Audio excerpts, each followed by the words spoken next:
Jadi tujuan hidup itu sepenting itu ya teman-teman. Jangan sampai kita hidup tanpa tujuan. Nanti kita akan terombang-ambing dan mengikuti tren yang asal ikut-ikutan. Jadi tujuan hidup itu harus ada. Halo teman-teman, Assalamualaikum warahmatullahi wabarakatuh. Kembali lagi dengan aku Aisyah, dan di pembahasan kali ini aku akan membahas gimana sih caranya move on dan bisa melupakan kejadian-kejadian yang tidak mengenakan atau kejadian yang menyakitkan di dalam hidup kita. Ternyata setelah kita mengalami musibah atau kejadian yang tidak mengenakan, itu ada prosesnya teman-teman, supaya kita move on dan bisa beraktivitas seperti dulu lagi. Jadi ada 3 fase, 3 proses. Yang pertama, proses pertama itu ketika kita mendapatkan kesedihan atau kita ditinggalkan orang yang kita sayang, biasanya kita langsung down, depresi, nangis-nangis. Gak apa-apa, itu adalah proses pertama ya. Yang proses pertama ini benar-benar berat. Jadi kita punya pilihan di dalam kita menghadapi proses pertama ini.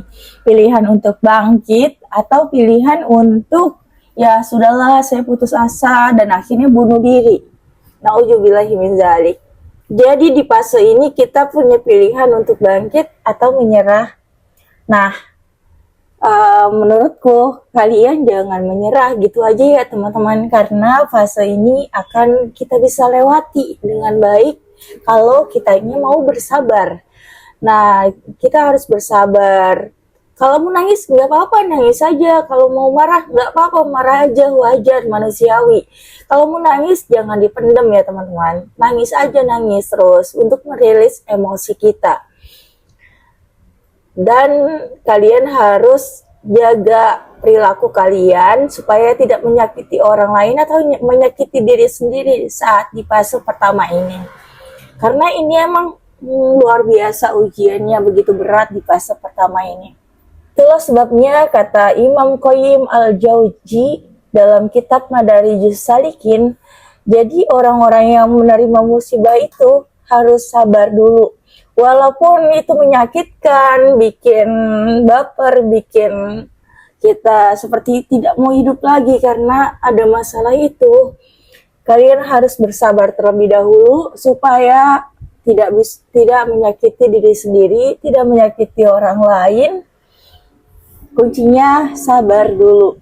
Walaupun belum tentu hatinya ikhlas, tapi yang pertama itu sabar dulu. Jadi nggak mungkin langsung ikhlas ya, karena apa yang terjadi pada diri kita ini benar-benar dahsyat guncangannya. Jadi nggak apa-apa, walaupun belum ikhlas, belum ridho dengan ketentuan Allah.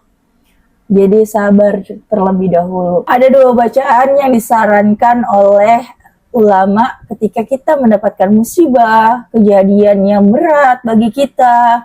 Yang pertama, innalillahi wa inna ilaihi raji'un. Yang kedua, qadarullahu ma syafa'an. Tapi ada yang nggak boleh teman-teman. Kalau misalnya kita lagi ada musibah, lagi ada sesuatu yang berat bagi kita, terus kita bilang gini, andai nggak begini, andai dulu kayak gini, andai dulu kayak gitu, harusnya kayak gini, harusnya kayak gitu. Nah, semakin kita kayak gitu, maka kita semakin galau dan terus-terusan tidak bisa bangkit dari kegalauan kita.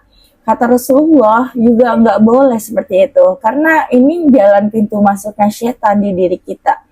Jadi kalian harus sabar dan meyakini bahwa ini adalah takdirnya Allah.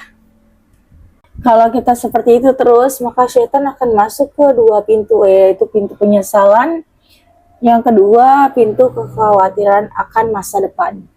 Jadi kita khawatir terus untuk memikirkan masa lalu kita yang menyedihkan itu, dan kita stres memikirkan masa depan kita. Padahal nggak seperti itu teman-teman. Ketika kita hidup di dunia ini, ya udah jalani apa yang ada saat ini. Apa yang kita lakukan saat ini, kita lakukan dengan penuh konsentrasi.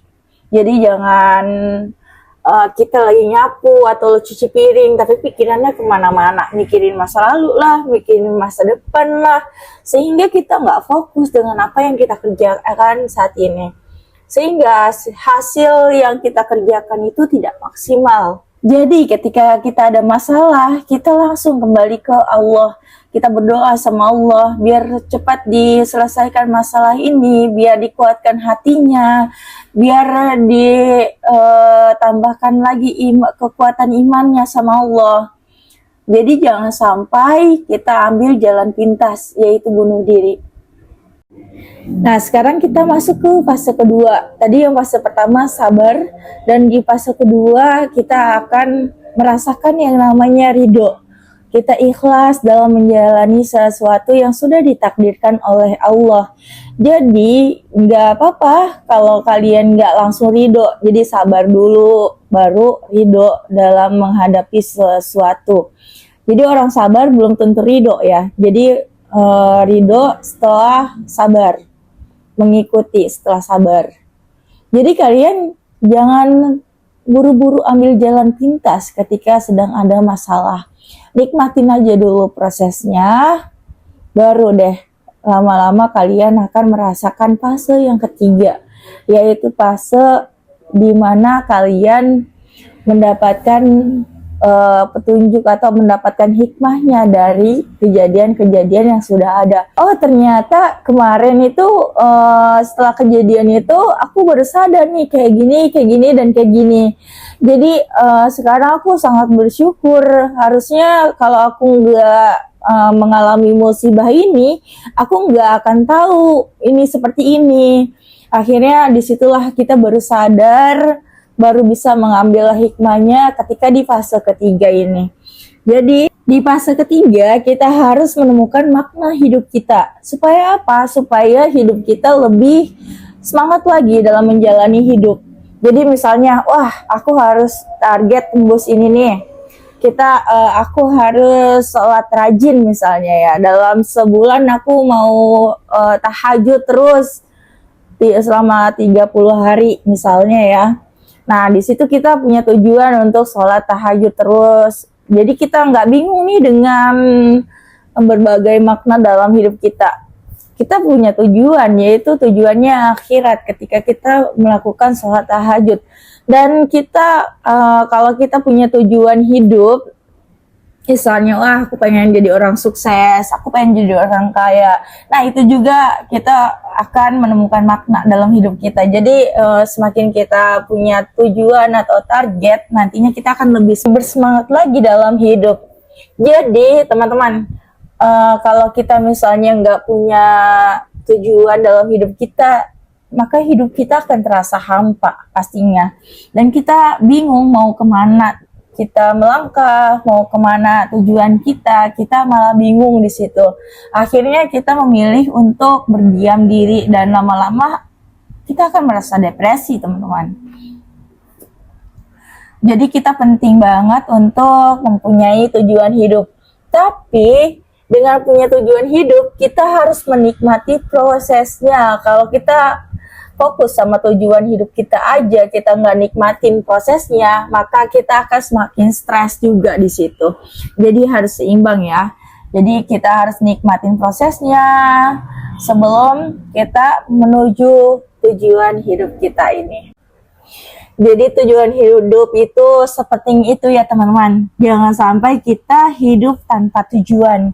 Nanti kita akan terombang-ambing dan mengikuti tren yang asal ikut-ikutan. Jadi tujuan hidup itu harus ada di diri kita. Karena tujuan hidup itu adalah penyemangat hidup kita, teman-teman. Pokoknya semangat buat teman-teman semua yang sedang lagi ada masalah, yang sedang galau, yang sedang baru ditinggalkan seseorang yang dicintainya. Oke, semangat semua. Kalian pasti bisa melewati semuanya dan kalian gak sendirian. Ada kita-kita di sini yang menemani kalian. Oke, see you in the next video. Bye-bye. Semoga videonya bermanfaat. Assalamualaikum warahmatullahi wabarakatuh.